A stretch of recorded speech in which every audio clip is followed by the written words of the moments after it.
On February 24, 2016, at age 57, I was diagnosed with amyloidosis and eventually AL amyloidosis. I was a high school state champion, college NCAA champion, 11-time USA champion in the 110-meter hurdles and 200 meters. I'm an Olympic silver medalist, LA 1984, and a 4-time world champion in the 110-meter hurdles. I am also a former world record holder in the 110-meter hurdles and the 60-meter hurdles. I ran for UCLA and competed at the world-class professional level for over 17 years. I was ranked in the top 7 in the world for 16 of my 17 years.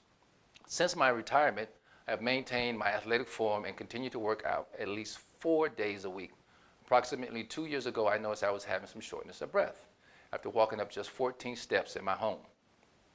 I contacted and made an appointment with my primary care physicians, and because of the heart failures of my dad and my youngest brother, he immediately scheduled me for testing. I had an EKG and a stress EKG, and the initial findings showed that there was some thickening of my heart muscles, but all the doctors contributed to me being an athlete for so many years. They said I had what was labeled athlete's heart. I was told there was nothing to worry about. Being an athlete, I went on with my daily life and not worried about it. Although I would continue to have the symptoms and some discomfort, I dealt with it and continued on my way with my usual activities. In late November 2015, I got a severe stomach ache and a shortness of breath again. I went to the emergency room and they admitted me for 2 days and ran more tests. I had another EKG and blood work done. Still, no definitive results. The blood test showed elevated protein in my heart, kidneys, and liver, but the doctors weren't alarmed by the levels and weren't sure what the cause was. I saw 3 to 4 different cardiologists while in the hospital and a couple more upon my release, and they all had no idea what was going on with my heart. I personally thought it could have been a allergic reaction to the naproxen, but they ruled that out. They knew my protein levels were high, but still had no answers. I left the hospital again with no concrete answers. There's something there, but we're not sure what's going on. When I saw the hematologist, he said he saw no abnormalities. Following the hospital stay, I was scheduled for a cardiocath, a heart MRI, and additional countless blood tests. On January 1st, 2016, I noticed extreme swelling in my lower legs and experienced shortness of breath again. Although I had never experienced fluid retention, I attributed it to standing all day. After I got home and elevated my feet, it would go down slightly. As for the shortness of breath, I dealt with it as usual. Finally, after 3 or 4 weeks of the swelling and not being able to put on shoes, I called my primary care physician and made an appointment to see him regarding the symptoms. While in his office, he checked the swelling and also noticed my elevated heart rate. And he asked me to take a walk around his office with my heart monitor on to see if it became more elevated. My heart rate escalated tremendously, and upon returning to his office, he immediately called the hospital and had me admitted for further evaluation and testing.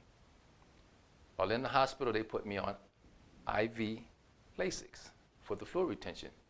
And in 12 hours, my weight went from 230 pounds, which I had never been, to 211. I lost almost 20 pounds of fluid. After the EKG and monitoring of my heart, there was still no definitive answers. I was released and sent home. I was then told that I'd be scheduled for a heart biopsy to collect tissues for testing. After waiting another 10 days for the results from the Mayo Clinic, Dr. Nash informed me that I had cardiomyopathy. Cardiomyopathy is the general term for heart failure. He knew it was something more serious than just athlete's heart, and was the first doctor in a year and a half who confirmed I had heart failure. Dr. Nash then ordered more testing, a complete battery of blood tests, a fat pad biopsy, and a bone marrow biopsy. After a week or two of waiting for the final results, the Mayo Clinic revealed I had AL amyloidosis. That was the first time I had ever heard the word. After researching the disease, I was immediately devastated because the very first thing I read was there was no cure for amyloidosis. Until further research, I thought it was a definitive death sentence. After a follow-up visit with the hematologist and my first visit with my amyloidosis specialist, Dr. Keith Stockwell Goldstein, the presence of AL amyloidosis was confirmed. After a couple weeks of my medical team meeting and going over the labs and tests, a decision was made on the best treatment route for me.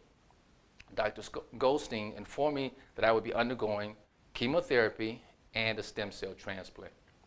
Although this is incurable, the hopes is to destroy and stop the growth of the bad plasma cells with the hopes of reversing the damage to my heart and get me back to some reasonable sense of normal. I had chemo on June 13th and stem cell transplant on June 15th. I was hospitalized for over 2 weeks, and since returning home, it's truly difficult. During this process, maintaining work has been very difficult. This has been a tremendous stress on me, both mentally and financially. About a year ago, I had to give up my profession of managing athletes and coaching because there was a great deal of European travel associated with maintaining such a career. With my mounting medical costs and day-to-day expenses, it has been extremely difficult. I have been substitute teaching. It's not consistent work. Going forward, I am not sure what the future holds, but for now, I am unable to work. I have been making ends meet with the help of family and friends. If it were not for loved ones, I don't know what I would do. This journey has been one of great disparity. Although it's a fight, I am in it to win. It knocks me down sometimes, mentally, spiritually, and physically, but I get right back up and I continue to fight.